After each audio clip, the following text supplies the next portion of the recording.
I'm going to talk about summoning monsters in the 5th edition. Welcome to my channel. I focus on tabletop role-playing games, video games, and science fiction. I'm going to explain how this video came about, why I decided to do this one. I was looking through the monster manual and ran into the Magmin. And this is on page 212 of the monster manual, if you're interested. And I was going, this is an interesting little creature. So what happens is I wanted to think, oh, if I can summon these and put these in a cage, they form a perfect, like a room heater. You know, you could put them inside ovens, you could make them. In fact, this is what I sort of did in a couple of the adventures in the world of Tiglath, where they would run into ovens and furnaces and such, where you had some sort of minor elemental. And the Magmin fits perfectly into what I wanted. It's only a half challenge. It's not very powerful. They create fire and so on if you summon them. So I go, okay, how would a player go about summoning these things? Now, I'm an old grognard. I started off with original Dungeons and Dragons, so I start looking for the monster summoning spell, and there isn't one. And I go, wait a second, there isn't a monster summoning spell? So I find that there is in the original Dungeons and Dragons, 1st edition, 2nd edition, and 3rd edition. It disappeared in the 4th edition. And in the 5th edition, it got replaced with conjure. A variety of conjures. So I'm going to talk a little bit about the conjures. On page 225 of the Player's Handbook, we have Conjure Elemental. Now it's a 5th level spell, which is unfortunately high for what I want to do with just some conjure of things like that. And you have this interesting distinction between conjure animals, which gives you which allows you to change the number that you conjure versus the challenge level of the animal. So if you look at conjure animals, which is on the same page, which is a 3rd level spell, you could conjure 4 beasts with a challenge rating of 1/2 or lower.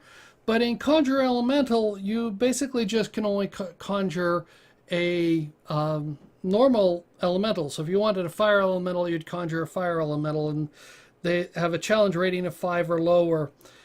The problem with it is it doesn't allow you, at least as it's written, to conjure, like the Magmits or whatever I think that was the name that they're called. They're an interesting little elemental, which is not very powerful, but I'd want to conjure a bunch of those things. And the problem with that is you'd want a permanent spell to keep them permanently or lock them up in a cage so that you could use them. They're sort of like a nice little space heater. You could use them as a space heater because they're burning, that they could, you put them inside a fireplace or a furnace or something like that, a kiln, or you can find various little places where you don't want a constant source of fire that would work there.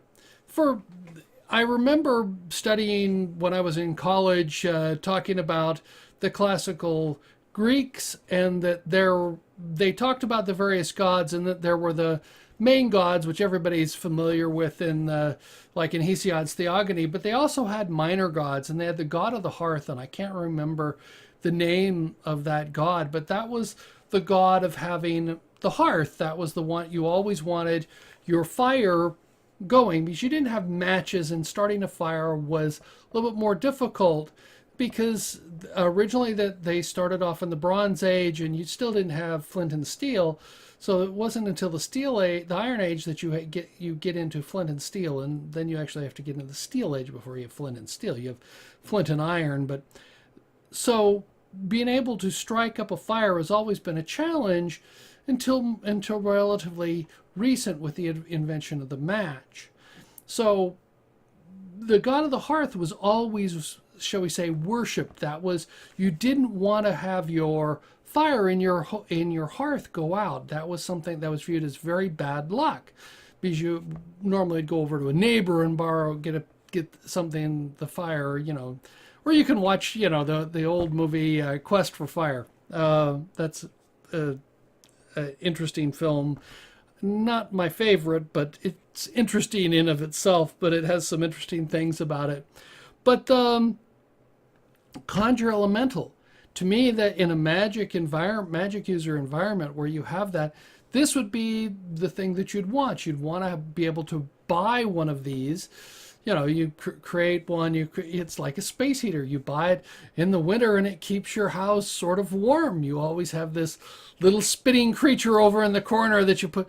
Make sure it keep it away from anything flammable. You put it inside an oven or something like that, and keep giving it kindling, and it makes sure that that fire never goes out. That's a very useful little thing to have.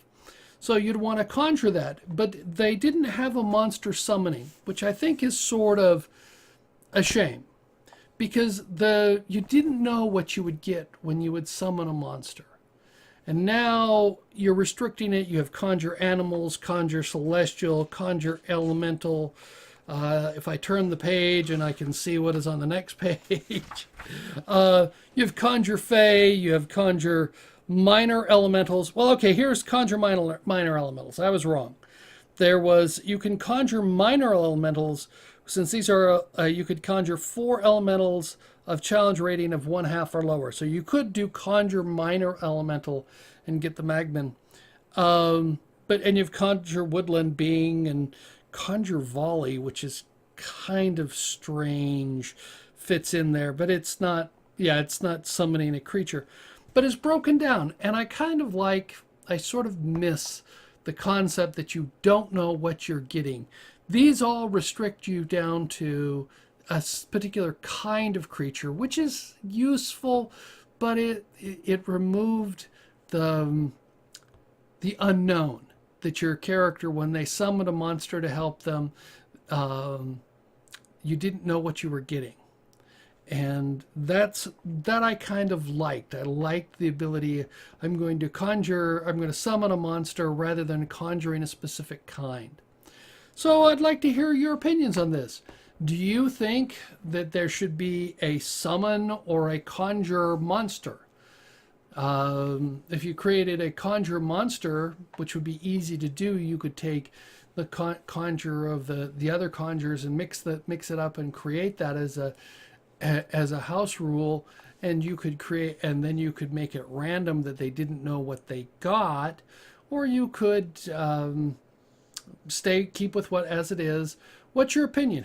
What have you done? Those of you who have played this, maybe this is news to those who've never played the older editions of Dungeons and Dragons, that you had a spell that didn't give you exactly what you wanted or exact type. So what do you think? Tell me in the comments below. Thank you for watching my video. I look forward to learning what you think about this video. Let me know in the comments below. If you like the video, press the thumbs up button. You can subscribe by clicking the link in the lower left. If you are interested, there are links to more content.